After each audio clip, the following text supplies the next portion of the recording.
All right, in today's explainer, we're going to break down a massive shift that's happening in the workplace as we speak. It's called the Great Rebalancing, and it's basically this convergence of forces that is going to completely redefine what it means to work. So let me just start with a question for you.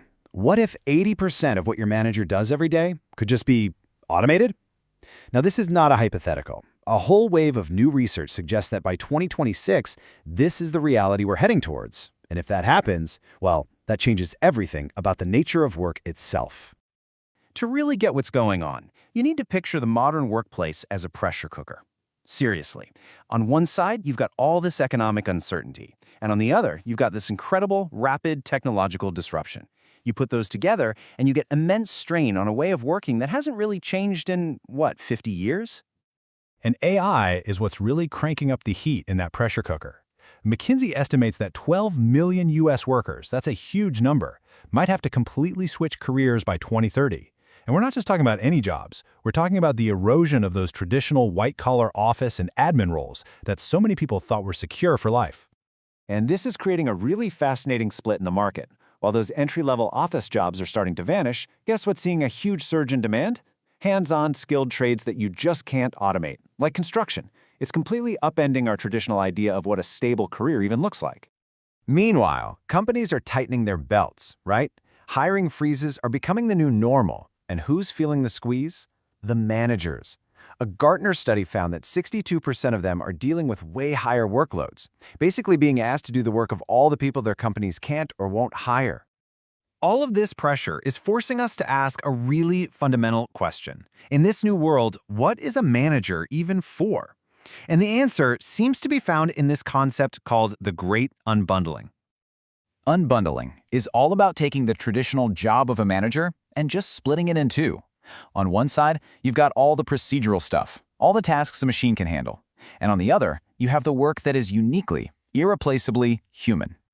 And here is why this is such a massive deal. Just look at a typical manager's workload. Studies show that a staggering 70 to 80% of their time is spent on coordination. You know what that is? It's chasing status updates, compiling reports, all that administrative drudgery. And every bit of that is prime territory for AI. Now, this automation, it doesn't just happen with the flip of a switch. It's more of a gradual, three-step process. First, the AI just kind of shadows a manager. It learns their patterns. Then it gets direct access to their tools, Jira, Slack, whatever they use. And finally, it starts to take over, operating all those routine coordination tasks all by itself. This quote just nails it, doesn't it? When AI handles all the coordination, what's left for management is leadership.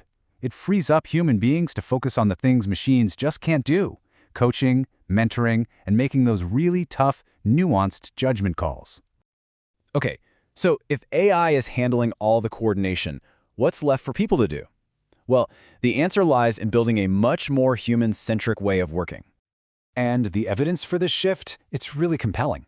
Gartner's research shows that those rigid, old-school models that focus on where you work consistently underperform. But when companies switch to a human-centric model, they are almost 4 times more likely to see high performance from their people. And this isn't just about performance. It's about what people actually want. A huge 70% of employees who can work flexibly want to. This is creating a major disconnect with those rigid, top-down return-to-office mandates that so many companies are pushing. So a successful human-centric model really rests on 3 core pillars. First, giving people true flexibility and autonomy over their work. Second, being really deliberate about how teams collaborate, not just forcing them into the same room. And third, and this is a big one, shifting management from a focus on visibility to a focus on empathy and trust. But to make this human-centric model a reality, it requires a really foundational change. It means moving away from the one thing that has defined how we think about talent for a century: the job description. Yeah, the static, rigid job description is becoming a relic. In its place, we're seeing the rise of what's called the skills-based organization, or SBO. In an SBO, what matters isn't your title, but the unique skills and capabilities you actually have. So let's look at how that plays out. Instead of hiring based on degrees, companies start assessing your actual competencies. That dreaded annual review, it gets replaced with continuous feedback on your skill development.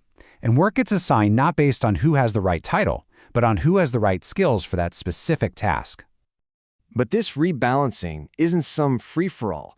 As AI takes on more responsibility, it absolutely requires a new framework, a new set of rules to make sure it's being used fairly and transparently. And this governance isn't some theoretical thing in the distant future. The EU AI Act is coming, and it has hard deadlines.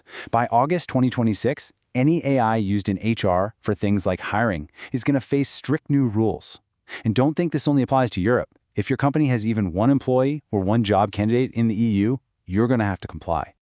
So this means employers will be legally required to tell workers when AI is being used. They have to have a human in the loop who can override the AI, they have to actively monitor for bias, and they have to keep detailed logs. Essentially, governance is shifting from a nice-to-have to an absolute must-have.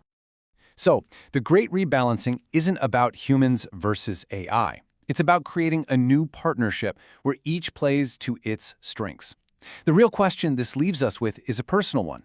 In this new world, are you prepared to lead, or will you be automated away with the coordination tasks of the past?